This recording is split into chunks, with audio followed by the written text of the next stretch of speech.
time for our 5th grade curriculum picks. My daughter and I have had a great time choosing what we're going to do for next year, or at least what we're starting out with for next year. So stick around and let's walk through it. Hi, my name's Jennifer. Thank you so much for joining me. I really appreciate it. I'm very thankful that you're here. Welcome to 5th grade curriculum picks.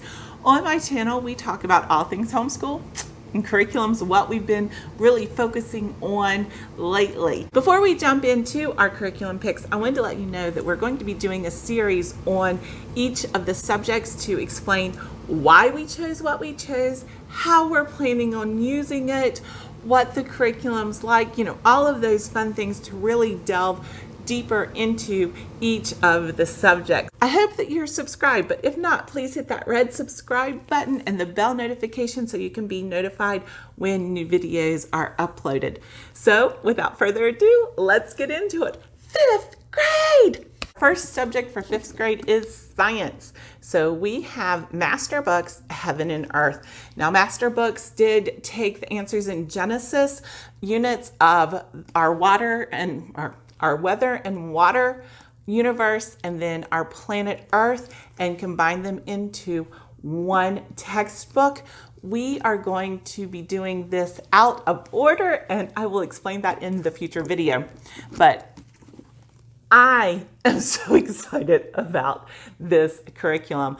I've been looking through it, I've been planning, I've been enjoying it, and this is going to be a fun one. Next is math, science math. So next is math.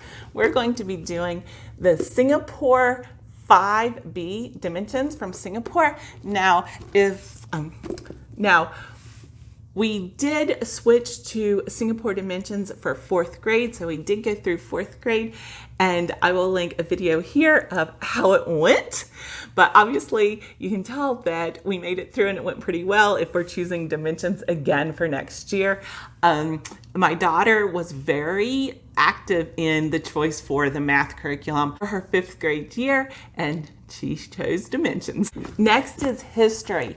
For our history, we will be doing MasterBooks America's Story 2. We did MasterBooks America's Story 1 last year, and it went really well. We're starting with the Civil War with America's Story 2, and I'm really excited about that. Next up is an elective. So by request of my daughter, we will be continuing with Song School Spanish. So she had started this in January for our 4th grade year. We are about halfway through. So we're going to be finishing up Song School Spanish and then probably going into book 2. At least that's my plan. She loves this curriculum. She's learning a lot and she thinks it's a lot of fun. So I'm guessing that book 2 will be on the horizon for 2nd semester. For Bible, we are not very good at curricula in Bible. It hasn't really worked for us in the past. And in January, we started on this 100 Extraordinary Stories for Courageous Girls, which is great.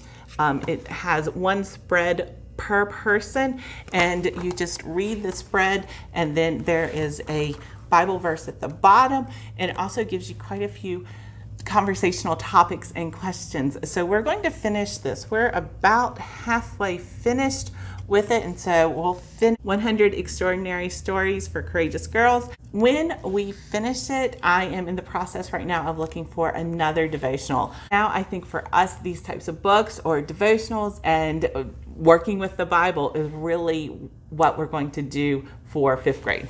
For language, we are going to split it up. There is not one curriculum that I could find that I was really excited about that would be across the board a language curriculum for my daughter. So for the grammar portion of language, we will be using Abeka for this grammar portion.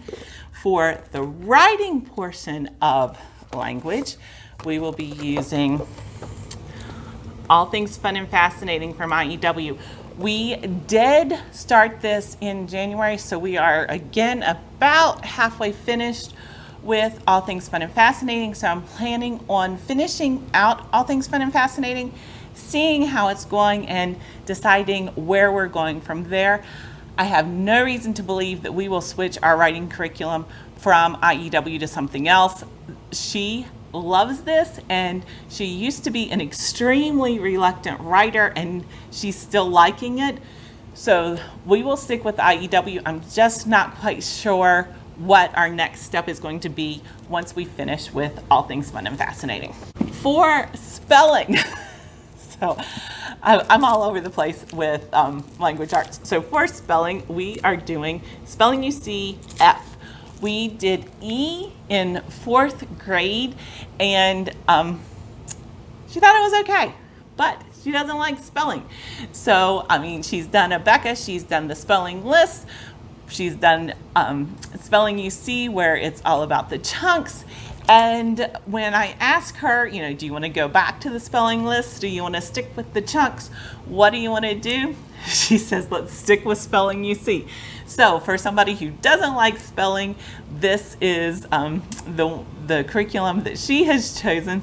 So spelling you see is what we're sticking with for 5th grade spelling. I don't have it here because it is online.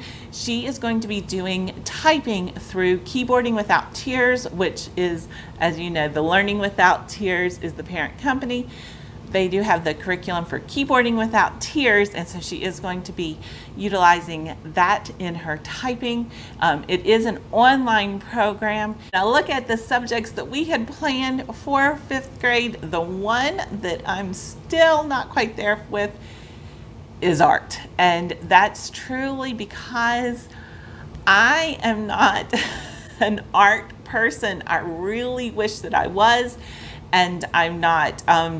I had her look at some different art curriculum because I thought, well, if we can find one that she thinks is interesting, that I think is interesting, then we would be more likely to do it. There have been quite a few that I've researched that she's kind of looked at, and we haven't found something that just grabs her. So art is still up in the air. I do have a couple of ideas as to how we can hopefully make it work. And we'll see what we decide, but I'll let you know. There are our 5th grade picks. 5th grade. If you have any questions, please leave those down in the comments. Now, I do want to say a few things about this video. Number one is, I don't think that any curriculum is the perfect curriculum. So every curriculum, I think, has good points and bad points. It's truly up to you to determine what is the best for your family. And secondly, if these aren't working, I am open to switching. So that's something that I just want you to know, that if it's not working, I am going to switch it. Now, I will definitely give it a good shot, and I won't just switch it the first day it's not working. But if it's not working, then we will switch it. And the third thing is, I wanted to just remind you that we are getting ready to do a series of videos on why we chose what we chose, some of the read alouds and manipulatives and supplements that I'm bringing in with these different curricula, and then so that you can have more information in your research process. So that leads me to number 4, which is truly a question for you. Please let me know where you are in your curriculum choices for next year. Have you started? Have you finished? Did you finish a long time ago before me? Or are you someone who likes to wait until this year is over and then take some time to reflect on this year before choosing for next year? There's such a large gamut, and there's no true rush right now in choosing curriculum. So again, I hope that this video has been helpful. I'm looking forward to hearing back from you on your curriculum journey. Finally, if you have questions, I would love to try to answer them to the best of my ability. I'm really enjoying getting to know you through YouTube. What a crazy thing, right? So I hope that you have a great day, and I'll see you next time. Bye.